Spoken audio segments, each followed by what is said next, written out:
Isang mayamang lalaki ang iniwan ng kanyang asawa. Makalipas ang 10 taon, nakita niya sila sa isang abalang paliparan sa Boston. Si Richard Ortega, 43 taong gulang at isang matagumpay na negosyante, ay bihis na bihis sa designer suit at may daladalang magandang leather briefcase habang papunta siya sa departure gate ngayong abalang Biyernes ng umaga. Madalas niyang tinitingnan ang kanyang mamahaling gintong relo, kinakabahan sa panibagong business trip.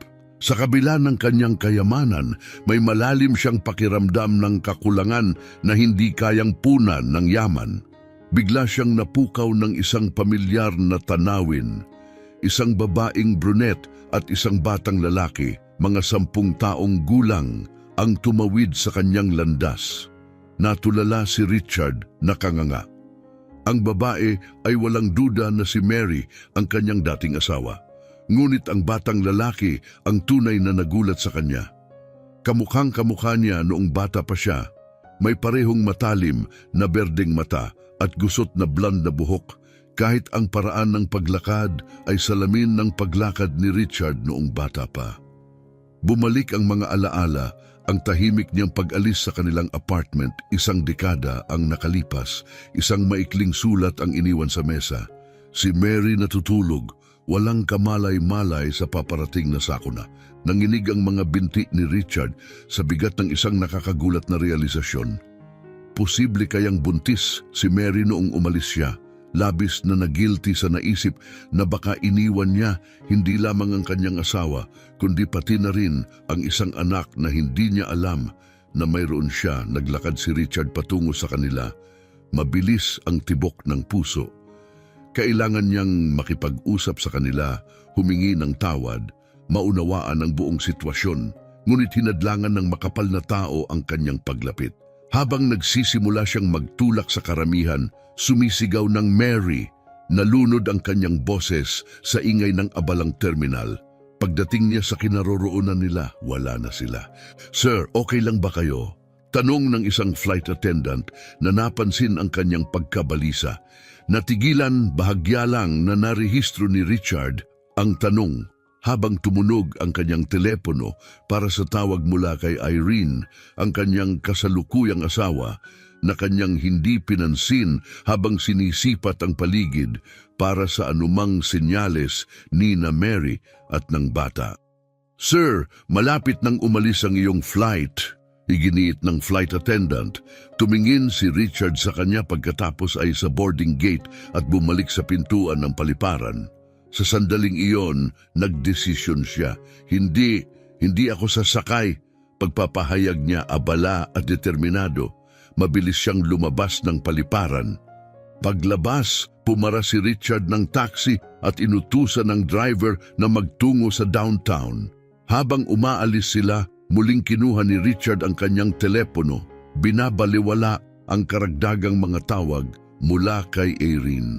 Tinawagan niya ang isang lumang kaibigan na nagtatrabaho bilang pribadong detektiv. "Ramon, si Richard ito. Kailangan ko ng tulong mo para hanapin ang isang tao," sabi niya nang may pagmamadali sa koneksyon. Habang ikinukwento niya ang naalala niya tungkol kay Mary, ang mga iniisip tungkol sa bata, posibleng anak niya, ay bumabagabag sa kanya. Halo-halong emosyon ng pagkakasala, interes at hindi maipaliwanag na takot ang bumangon sa kanya. Alam ni Richard na nasa bingit siya ng malaking pagbabago sa buhay at biglang naging walang halaga ang kanyang tagumpay sa pananalapi. Ang pinakamahalaga ngayon ay ang matuklasan ang katotohanan tungkol kay Mary at sa bata, at subukang ituwid ang malaking pagkakamali na nagawa niya 10 taon ang nakalipas. Habang lumalabo ang mga kalye ng Boston sa bintana ng taxi, nalubog si Richard sa kaguluhan ng mga alaala mula 1 dekada ang nakalipas. Ang kanyang mga iniisip ay bumalik sa isang abalang bar ng hotel sa New York kung saan, sa gitna ng isang mahalagang business trip, ang frustrasyon mula sa isang araw ng hindi produktibong mga pagpupulong ay nagtulak sa kanya na humanap ng ginhawa sa isang inumin. Doon pumasok si Irene sa kanyang buhay, isang matingkad na figura na may kumpiyansa at nakakahawang ngiti, nagpasimula ng isang pakikipagsapalaran na pag-uusap. "Mahirap ba ang araw?" tanong niya, dahan-dahang umupo sa tabi niya. Ang palitan na iyon ang naging simula ng lahat. Si Irene, isang ambisyosong executive, ay nagsalita tungkol sa yaman at kapangyarihan sa mga tonong nag-iwan kay Richard ng pakiramdam ng pagkukulang at matinding pagnanais. Tumango si Richard, ang kanyang ekspresyon ay nagpapahiwatig ng pagkainip at determinasyon. "Gawin mo ang lahat ng kinakailangan, Ramon. Huwag kang mag-alala sa mga gastusin," ang kanyang pagpapatibay. Pagkaalis mula sa opisina ni Ramon, nakaramdam si Richard ng pagkalito sa abalang mga kalye ng Boston. Isang lungsod na dati parang tahanan ngayon ay tila banyaga at hindi nakakatanggap. Bagamat nakamit niya ang yaman at tagumpay na dati niyang pinagnanasaan, handa na siyang ipagpalit ang lahat para sa pagkakataong maitama ang nakaraan. Dala ang bigat ng kanyang mga nakaraang desisyon at nakaharap sa isang hindi tiyak na kinabukasan, nakatuon siya sa pagwawasto ng kanyang pinakamalaking pagkakamali. Ang muling makipag-ugnayan kay Mary at sa kanilang anak ang kanyang tanging focus ngayon. Umaasa siyang hindi pa huli ang lahat. Sa mga sumunod na araw, nanatili si Richard sa isang hotel room sa downtown Boston, puno ng pagkabalisa habang hinihintay ang mga update mula kay Ramon. Hindi siya dalawin ng antok habang binabagabag ng mga iniisip tungkol kay Mary at sa posibleng anak na hindi niya nakilala. Sa ibang bahagi ng lungsod, sinimulan ni Mary ang kanyang araw ng maaga sa isang mapagkumbabang bahay na umuugong sa tahimik na tunog ng mga morning cartoons sa sala. "Benjamin, almusal!" tawag niya habang inilalagay ang mga pancake sa mesa. Isang 11 taong gulang na batang lalaki na may magulong blonde na buhok ang tumakbong pumasok sa kusina, halatang masaya. "Yehey, pancakes!"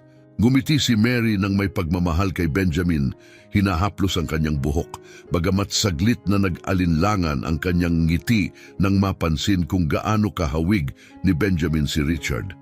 Habang nilalantakan ni Benjamin ang kanyang almusal, naglibot ang isip ni Mary sa mga mahirap na unang taon matapos umalis si Richard. Malinaw niyang naaalala ang pagkakaupo sa sahig ng banyo, 8 buwan buntis, napapalibutan ng hindi nabayarang mga bill, labis na nangangamba sa hindi tiyak na hinaharap. Itinaboy ang mga malulungkot na pagmumuni-muni, pinatibay ni Mary ang kanyang sarili habang pinagmamasdan si Benjamin, na masayang kumakain, walang kamalay-malay. "Nakaraos din tayo, di ba, mahal?" Bulong niya ng mahina. Tumunog ang doorbell at pumasok si Albert, ang boyfriend ni Mary ng 2 taon na may karaniwang mainit ng ngiti. "Magandang umaga, mga mahal ko." Bati niya, nagbahagi ng halik kay Mary at isang yakap para kay Benjamin. Nadama ni Mary ang malaking pasasalamat para kay Albert na tinanggap si Benjamin bilang sarili niyang anak. Samantala, natanggap ni Richard ang kanyang unang update mula kay Ramon. Nandoon pa rin siya sa parehong kapitbahayan, sa isang maliit na bahay sa Park Street. Imporma sa kanya ni Ramon sa telepono. Tumalon ang puso ni Richard at ang bata, tanong niya may tensyon sa boses. "Oo, may anak siyang lalaki, si Benjamin, 11 taong gulang, nag-aaral siya sa lokal na eskwelahan. Mukhang mag-isa lang na itinaguyod ni Mary mula nang ipanganak siya," salaysay ni Ramon. Tinanggap ni Richard ang balitang ito, tinamaan ng katotohanang mayroon nga siyang anak na lumaki ng walang ama. "May isa pa," dagdag ni Ramon. "May nakikita si Mary na nagngangalang Albert sa loob ng ilang taon. Mukhang malaki ang parte niya sa buhay nila." Isang bugso ng di inaasahang selos ang bumuhos kay Richard. Bagaman agad niyang kinuwestiyon ang karapatan niyang makaramdam ng gayong emosyon. Sa kabilang dako ng lungsod, sa kanyang marangyang suburban mansion, hindi mapakali si Irene, palala ng palala ang pagkainis. Ilang araw nang hindi maabot si Richard, nawawala sa isang critical na flight at ngayon ay tila nawawala. May mali, bulong niya. Ang isip ay puno ng hinala at simula ng isang plano. Sa bahay ni Mary, lumipas ang umaga sa karaniwang ritmo nito. Tinulungan ni Albert si Benjamin na ihanda ang kanyang backpack habang inihahanda ni Mary ang kanyang tanghalian. Huwag mong kalimutan, may hapunan tayo kasama ang mga magulang ko ngayong gabi, paalala ni Albert ng mahina. Tumango si Mary at nagawang ngumiti bagaman sa loob-loob ay hindi siya panatag. Ang pagkakatagpo sa paliparan sa isang lalaking kahawig na kahawig ni Richard ay nagpukaw ng malalim na pangamba sa kanya. Samantala si Richard ay nagmamaneho pababa sa Park Street, mabilis ang tibok ng puso habang papalapit sa inilarawang bahay ni Ramon. Nakita niya ang isang duyan sa harapang bakuran at isang bisikleta sa tabi ng porch. Kinumpirma na tama ang lugar. Nagpark siya sa kabilang kalye, labis na nababahala sa mga iniisip kung ano ang dapat sabihin at paano humingi ng tawad matapos ang isang dekadang pagkawala. Habang nagmumuni-muni siya, bumukas ang pintuan sa harap. Lumabas si Mary, kahanga-hanga pa rin kasama si Benjamin at isang lalaking marahil ay si Albert. Ang kanilang tawanan ay pumupuno sa hangin tulad ng himig ng isang mahal na kanta. Pinanood ni Richard ang kanyang emosyon ay isang magulong halo ng pagkakasala, pagsisisi at selos. Ngunit mayroon ding matinding determinasyon na magbago. Iniisip niya kung paano niya muling maipapasok ang sarili sa kanilang mga buhay nang hindi ginugulo ang kapayapaan na kanilang itinayo. Sa mga susunod na araw, paulit-ulit na bumalik si Richard sa Park Street. Pinagmamasdan mula sa malayo ang araw-araw na gawin ni Mary at Benjamin. Isang hapon, pinuspos ng bagong tapang, lumabas siya sa kanyang kotse at tumawid sa kalye habang dinidiligan ni Mary ang kanyang mga halaman. Nagtama ang kanilang mga mata at nahulog ang pandilig mula sa kanyang mga kamay. Tahimik na tumapon ang laman nito sa lupa. "Richard," bulong niya, halos hindi marinig ang boses. Bago pa man siya makasagot, tumawid si Mary sa kalye patungo sa kanya. Ang kanyang ekspresyon ay isang bagyo ng emosyon. "Ano ang ginagawa mo dito?" tanong niya. Nanginginig ang boses. Nauutal si Richard sa kanyang mga salita. "Mary, nakita kita sa paliparan kasama si Benjamin. Kailangan kong..." "Huwag mong banggitin ang pangalan niya," putol niya ng matalim. Sa oras na iyon, ang mga usisero nilang kapitbahay ay sumilip sa kanilang mga bintana, naaakit ng gulo. "Mary, pakiusap!" Pagmamakaawa ni Richard, desperado ang boses. "Alam kong nagkamali ako, ngunit si Benjamin, ang anak ko, di ba?" Nagpos si Mary, humugot ng malalim na hininga upang patatagin ang sarili. Namuo ang luha sa kanyang mga mata habang sa wakas ay inamin niya, "Oo, si Benjamin, ang iyong biological na anak, ang anak na iniwan mo bago mo pa man nalaman na siya'y umiiral." Nadama ni Richard ang bawat salita na parang pisikal na suntok. "Hindi ko alam," sabi niya ng mahina. Ang pagsisisi ay maliwanag sa kanyang boses. "Sana nalaman ko," sagot ni Mary. Ang kanyang boses ay puno ng 10 taong pighati at kung ano ang maaaring naging. "Talaga bang mananatili ka? Itigil mo na ang panloloko sa sarili mo, Richard. Nagdesisyon ka na 10 taon na ang nakalilipas." Habang papalapit, nakiusap si Richard. "Hayaan mo lang akong makita siya, pakiusap. Alam kong hindi ako dapat humingi ng ganito pero hindi." Tumaas ang boses ni Mary. "Tama ka, wala kang karapatang makita si Benjamin. Masaya siya, napapalibutan ng isang pamilyang nagmamahal sa kanya.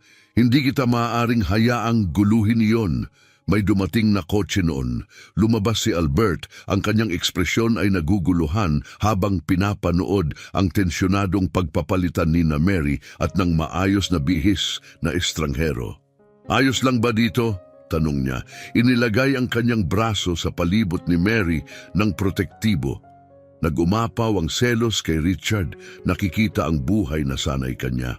Oo, matatag na sagot ni Mary, nakatitig kay Richard. Paalis na siya. Gumala ang mga mata ni Albert sa kanilang dalawa, nakikiramdam sa ilalim ng tensyon. Kilala ba ninyo ang isa't isa?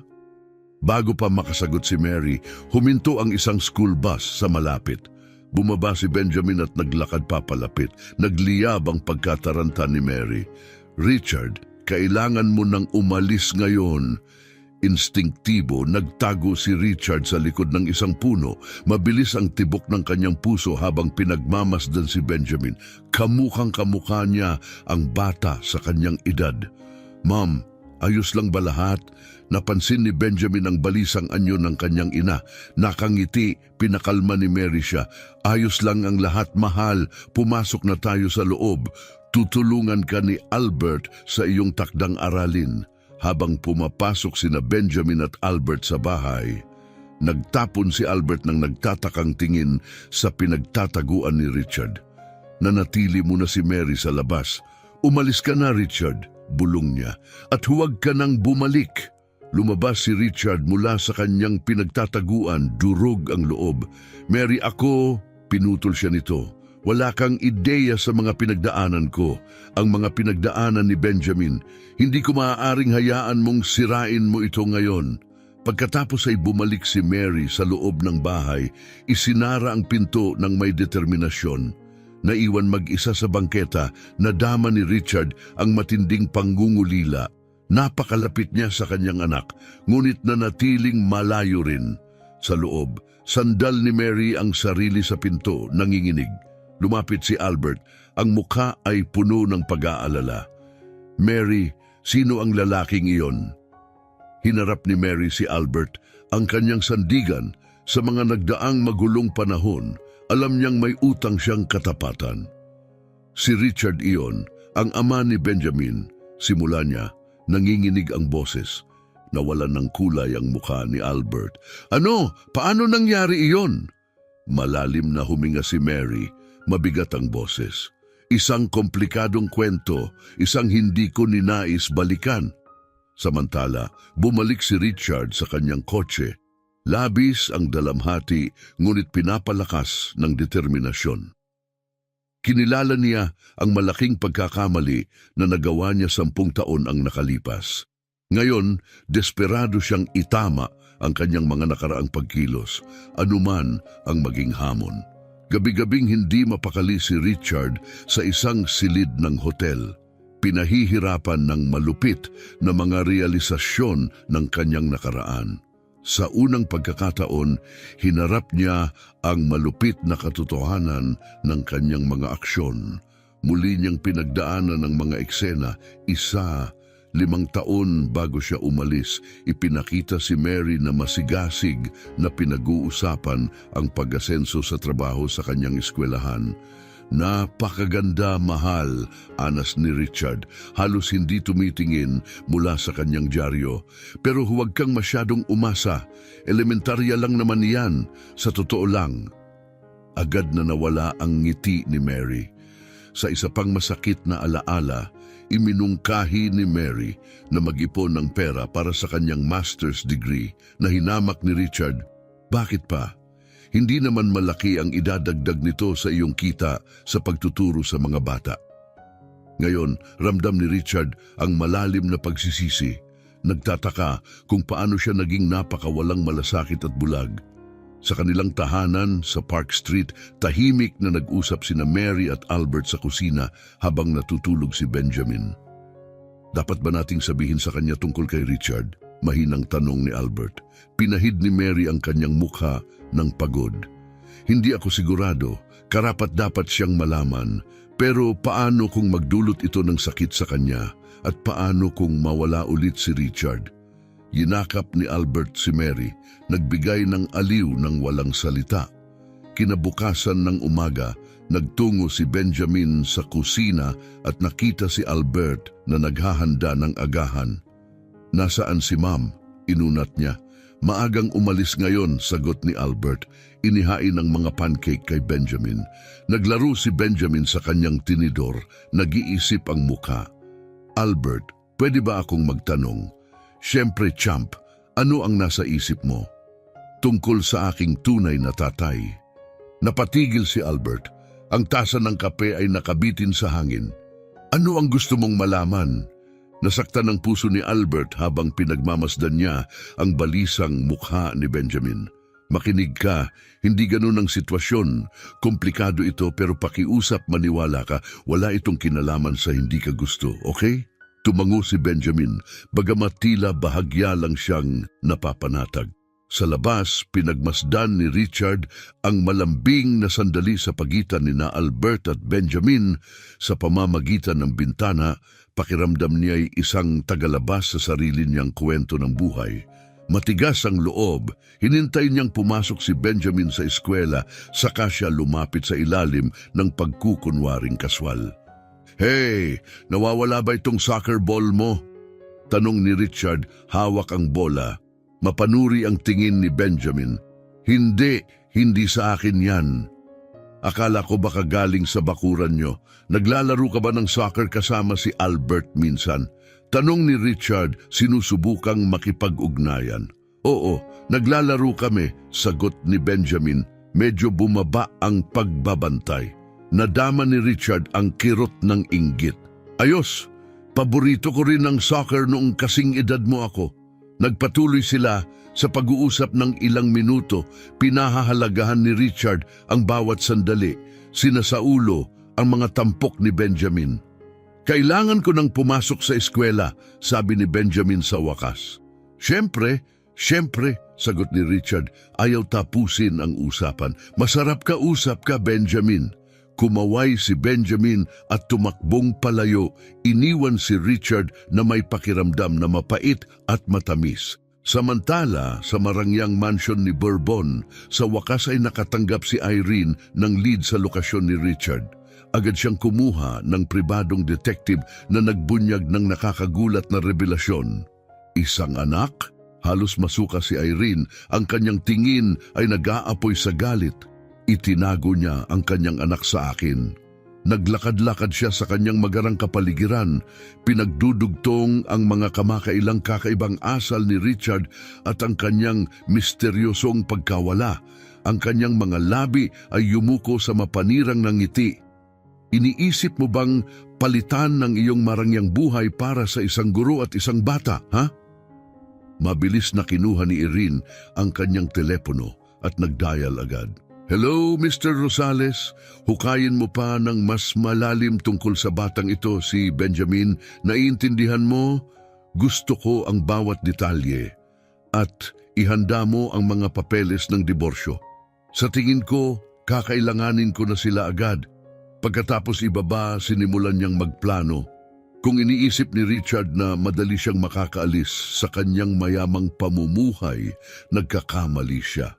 Handang lumaban si Irene ng matindi para sa inaakala niyang nararapat niyang makuha. Bumalik sa kanilang tahanan, dumaan si Mary sa isang gabing walang tulog, pinahihirapan ng kanyang dilema.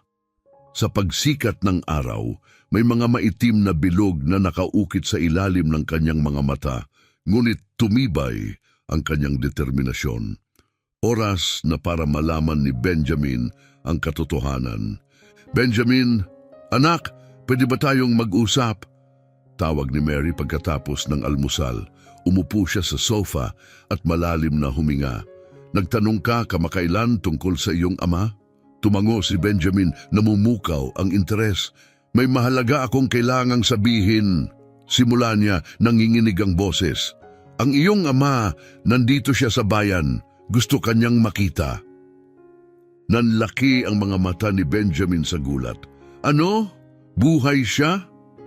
Sinimulang ipaliwanag ni Mary ang lahat, kung paano sila iniwan ni Richard at kung paano niya nalaman na siya ay buntis pagkatapos nitong umalis.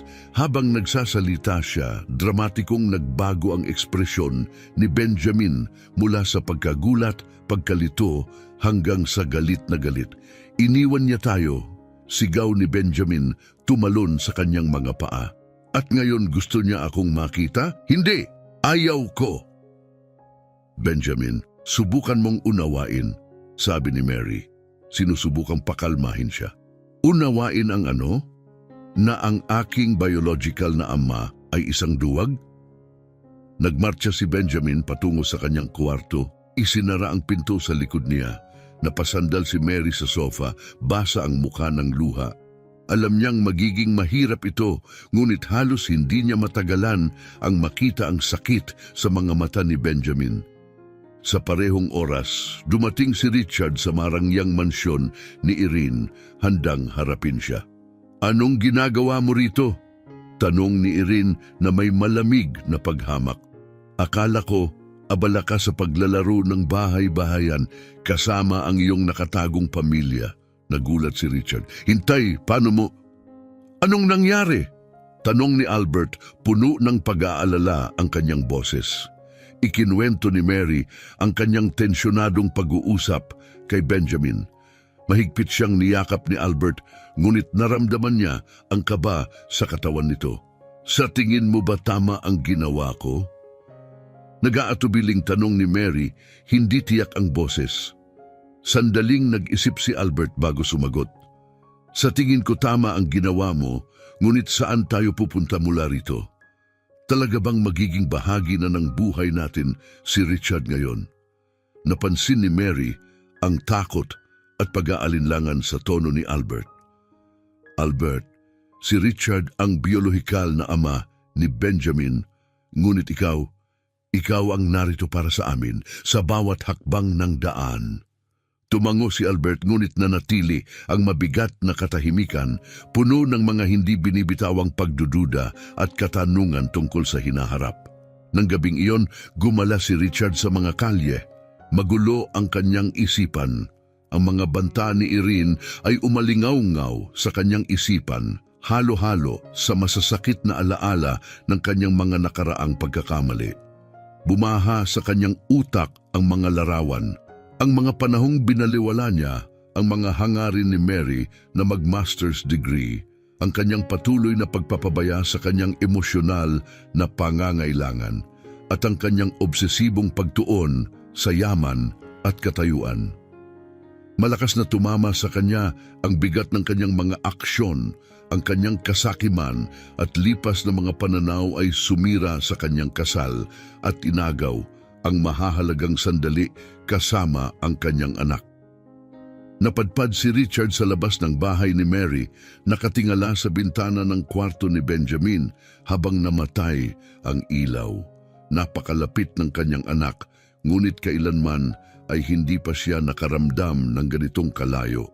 Pasensya na, bulong niya sa kadiliman. Pasensya na sa lahat ng ito. Alam niya na mahaba at mahirap ang daan patungo sa pagbabago. Ang pagharap kay Irene, ang pag-ayos sa pinsalang kanyang nagawa, at ang pagpapatunay na karapat-dapat siya sa tiwala ni Mary at Benjamin.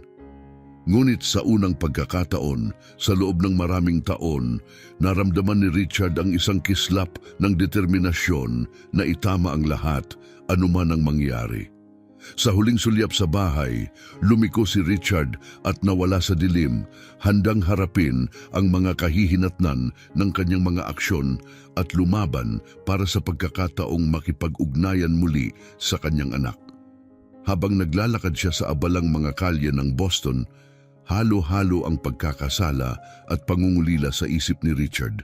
Napakalakas ng pagnanais niyang makipag-ugnayan kay Benjamin, ngunit lubos siyang nawawala, parang isang barko na nahuli sa bagyo na walang kompas na magtuturo ng daan. Isang hapon, binigyan si Richard ng tadhana ng pagkakataon. Nakita niya si Benjamin na lumalabas sa paaralan at sa biglaang pagkakataon, nagpasya siyang lapitan ito.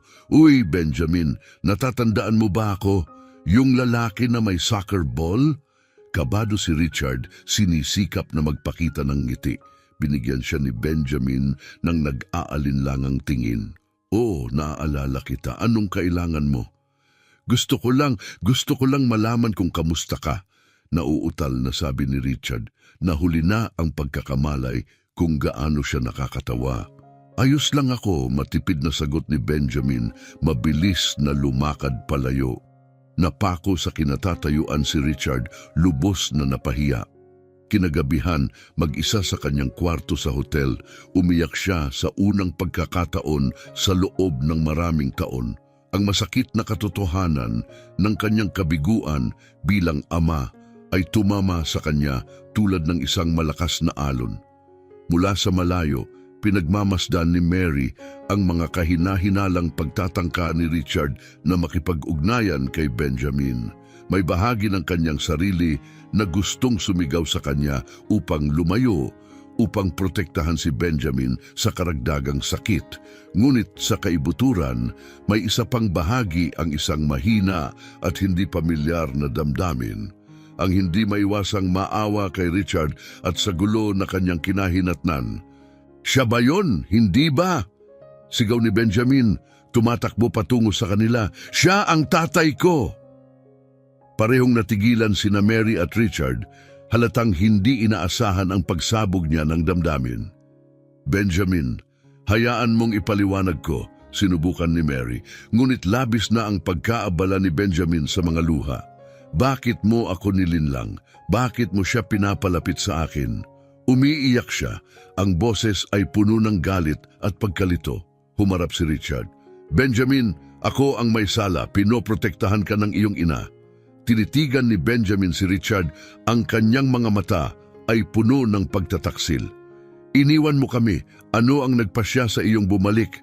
Nagpatuloy ang matinding paghaharap ng ilang oras, puno ng galit at luha ni Benjamin, mga pagtatangka ni Mary na mamagitan, at pakikibaka ni Richard sa mapait na katotohanan ng kanyang mga nakaraang desisyon. Sabay-sabay sa kanyang opisina, naharap si Richard sa pinakamahirap na pagpipilian ng kanyang buhay. Nanginginig, kinuha niya ang telepono. "Mr. Rosales, ito si Richard Ortega. Kailangan kong umamin sa ilang hindi etikal na gawaing pangnegosyo na aking nasangkutan sa mga nakaraang taon. Alam niyang ang pag-amin sa mga kasalanang ito ay maaaring magpabagsak sa kanya sa pinansyal at maaaring magdulot pa ng pagkakakulong. Ngunit hindi niya nakaya ang pasanin ng mga sikreto." Bumalik sa bahay ni Mary habang nag-uumpisa ang unos sa loob ng tahanan, dumating si Albert. Dumilim ang kanyang mukha nang makita si Richard. "Ano ang nangyayari dito?" tanong niya, mataray ang tono. Pisikal at emosyonal na napagod, isinantabi ni Mary si Albert. "Albert, hindi kita kayang pakasalan." Ang pag-amin ay kusang lumabas. Nasaktan, umatras si Albert. "Dahil ba sa kanya?" tanong niya, tumutukoy kay Richard. "Hindi," sinabi ni Mary ng tapat. "Tungkol ito sa amin, ako at si Benjamin. Kailangan naming ayusin ang aming nakaraan. Hindi kita maaaring idamay sa gulong ito." Umalis si Albert, sugatan at naguguluhan. Iniwan si Mary na may halo ng pighati at kakaibang ginhawa. Kinabukasan, nagsimulang gumuho ang imperyo ni Richard. Naglabasan ang mga ulo ng balita. Magnate ng negosyo, umamin sa pandaraya. Dahil sa galit sa pag-amin ni Richard, ibinunyag ni Irene ang bawat detalyeng nakalap niya sa media. Kinubkob ng mga reporter ang bahay ni Mary, binobomba ito ng mga tanong tungkol kay Richard at Benjamin. Takot, sinubukan ni Mary na protektahan si Benjamin. "Ma'am, bakit sila nandito?" tanong niya. Takot. "Komplikado, anak," tugon ni Mary, hinila ang mga kurtina, "pero lilipas din ito." Nakakulong sa kanyang hotel, pinanood ni Richard ang pagguho ng kanyang mundo. Na-freeze ang kanyang mga ari-arian, nabuwag ang kanyang mga alyansa sa negosyo at lumaki ang banta ng pagkakakulong. Sa desperasyon, tumawag siya kay Mary. "Paumanhin," sabi niya agad. "Hindi ko gusto na madamay ka." Buntong hininga si Mary ng pagod. "Alam ko, Richard, pero apektado na tayo ngayon. Ano ang susunod nating hakbang?" Ipinikit ni Richard ang kanyang mga mata. Labis na nadarama ang pagkakasala. "Itatama ko ito, Mary. Paano man?" Nang gabing iyon, habang puno ng mga flash ng paparazzi ang kalye, nakaupo si Mary kasama si Benjamin sa kanyang kwarto. "Benjamin, alam kong mahirap ito," sinimulan niya. "Pero ang iyong tatay, sinusubukan niyang gawin ang tama ngayon." Sandaling tumigil si Benjamin saka nagtanong, mapupunta ba siya sa kulungan? Jipit ang puso ni Mary. "Hindi ako sigurado, anak. Ngunit anuman ang mangyari, haharapin natin ito ng magkasama, okay?" Taimtim na tumango si Richard. "Malaki ang posibilidad.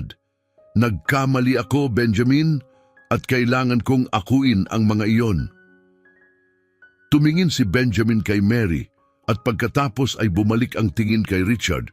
May bahid ng pangungulila sa kanyang mga mata. "Paano kung gusto kong malaman pa ang tungkol sa iyo?" Isang bahagyang pag-asa ang kumislap sa mga mata ni Richard. "Wala nang magpapasaya pa sa akin, pero maiintindihan ko kung mag-aatubili ka." Yumakap si Mary kay Benjamin, ang mga luha ay namumuo sa kanyang mga mata. "Nasa sa iyo ang desisyon, mahal. Anuman ang iyong piliin, nandito kami para sa iyo." Sa ilalim ng bituin ng langit sa lumang parke, nagsimulang maghilom ang wasak na pamilya. Ang paglalakbay ng pagpapatawad at paglutas ay nasa unahan pa, puno ng mga hamon. Ngunit, sa unang pagkakataon sa mahabang panahon, mayroong isang damdamin ng optimismo. Si Richard, Mary at Benjamin magkakayakap. Ang kanilang mga luha ay naghahalo sa mga pagsisisi at bagong nadamang pagmamahal. Mula sa malayo, pinagmamasdan sila ni Albert. Ang kanyang ngiti ay may halong kalungkutan. Kontento sa kanyang papel sa kanilang pagkakasundo. Nang gabing iyon, sila ay nagkaisa. Ang kanilang mga alinlangan ay natabunan ng kanilang sama-samang presensya. Sa ngayon, ito ay sapat na. Ang malakas na tunog ng malyatin ng hukom ay umalingaw-ngaw sa loob ng korte. Pinagtibay ang legal na kapalaran ni Richard. Nahatulan ng pinansyal na pandaraya, siya ay sinintensyahan ng 2 taon at inatasang isuko ang kanyang mga nakulimbat na kita. Hinarap ni Richard ang kanyang sentensiya nang may di inaasahang kapanatagan. Itinuturing itong makatarungang kabayaran para sa kanyang mga pagkakasala. Sa panahon ng kanyang pagkakakulong, itinalaga ni Richard ang kanyang sarili sa pagmumuni-muni at edukasyon, nakilahok sa mga kurso sa etika ng negosyo at nagplano ng mga paraan upang suportahan ang maliliit na enterprise. Alinsunod sa kanyang pangako, pinadali ni Mary ang mga pagbisita sa pagitan ni Benjamin at Richard. Ang mga unang pakikisalamuha ay magaspang at may tensyon, ngunit sa bawat pagbisita, lumakas ang ugnayan ng mag-ama. "Kamusta ang eskwela ngayong linggo?" Magtatanong si Richard, tunay ang interes. Noong una, nag-aalangan si Benjamin, ngunit sa kalaunan ay nagsimula siyang magbahagi pa. "May math test ako, sa tingin ko okay naman," sasabihin niya, at si Richard na nag-aalab sa pagmamalaki ay hihikayat, "Sigurado akong nagawa mo ng maayos. Napakatalino mo." Habang tumatagal, lalong lumalalim ang kanilang mga diskusyon habang nagtatanong si Benjamin ng mga mahihirap na tanong tungkol sa nakaraan na sinasagot naman ni Richard ng tapat. Anuman ang hindi komportable. Si Mary, na nagmamasid sa kanilang umuusbong na relasyon, ay nakaramdam ng halo ng pag-iingat at pag-asa. Patuloy siyang nanindigan sa mga hangganan, binibigyang diin kay Richard ang kahalagahan ng kanyang papel sa buhay ni Benjamin nang hindi inuulit ang mga nakaraang pagkakamali. Kailangan kanya bilang ama, sabi niya sa isang pagbisita, ngunit hindi ko siya maaaring hayaang masaktan muli. Sumang-ayon si Richard, tinanggap ang kanyang mga termino. Naiintindihan ko at sisikapin kong maging ama na kailangan ni Benjamin. Samantala, sa labas ng mga hangganan ng bilangguan, napagpasyahan ni na Mary at Albert na buhayin muli ang kanilang relasyon matapos ang maraming malalim na pag-uusap. Sa isang maaliwalas na araw ng tagsibol, naglakad si Mary patungo sa altar sa isang simpleng ngunit eleganting damit habang naghihintay si Albert, puno ng paghanga ang kanyang mga mata. Si Benjamin, na puno ng pagmamalaki, ang nagdala ng mga singsing. Bagamat nakakulong pa rin, tinanggap ni Richard ang balitang ito ng may halo-halong damdamin. Naaliw sa isiping nakakaranas sina Mary at Benjamin ng katatagan at pagmamahal. Sa kanyang paglaya, determinado si Richard na muling itayo ang kanyang buhay ng may integridad. Nagsimula siyang makipagtulungan sa isang non-profit na nagbibigay ng libreng payo sa mga may-ari ng maliliit na negosyo. Gusto kong makatulong ng positibo gamit ang aking mga kasanayan, ibinahagi niya kay Benjamin sa isa sa kanilang lingguhang pagkikita sa parke. Ngayon, 13 taong gulang na, tumingala si Benjamin sa kanyang ama na may bagong paghanga. Ang galing naman, Dad! Ang salitang dad ay patuloy na nagpapasigla kay Richard, isang titulo na pinagsisikapan niyang karapat-dapat araw-araw. Si Mary, na nagmamasid sa umuusbong na dinamika ng pamilya, ay maingat. Kasama si Albert, nagbigay sila kay Benjamin ng isang mapagkalinga at matatag na kapaligiran habang si Richard, na nagsisikap maging isang mapagmahal at pananagutang ama, ay gumawa ng malalaking pagsisikap. Isang taon matapos ang kanyang paglaya, dumalo si Richard sa science fair sa paaralan ni Benjamin. Nakatayo sa tabi ni Mary at Albert, labis siyang nagpapasalamat sa kanyang pagkakasangkot sa buhay ng kanyang anak, bagaman sa paraang hindi niya inaasahan. Magaling, anak, sinabi ni Richard kay Benjamin matapos ang kanyang presentasyon. Ang tugon ni Benjamin ay isang mainit na yakap, una kay Richard, pagkatapos kay Mary at Albert. Ang tanawin ay isang bagay na tila malabong mangyari ilang buwan lamang ang nakalipas, isang pamilya ng hindi pangkaraniwang istruktura, ngunit pinagbuklod ng kanilang malalim na pagmamahal kay Benjamin. Nang gabing iyon, pinagnilayan ni Richard ang kanyang mga nakaraang aksyon, lalo na ang kanyang pagwawalang bahala kay Mary at sa kanyang mga layunin. Ngayon ay malinaw na sa kanya kung gaano siya nagkamali. Salamat sa pagkakataong ito. Nagpapasalamat na sinabi ni Richard kay Mary nang dumating siya upang sunduin si Benjamin. Tumugon siya ng isang mahinahong ngiti, kinikilala ang kanyang mga pagsisikap. Talagang sinusubukan mo, Richard. Kitang-kita ito ni Benjamin at ng lahat, kinumpirma niya.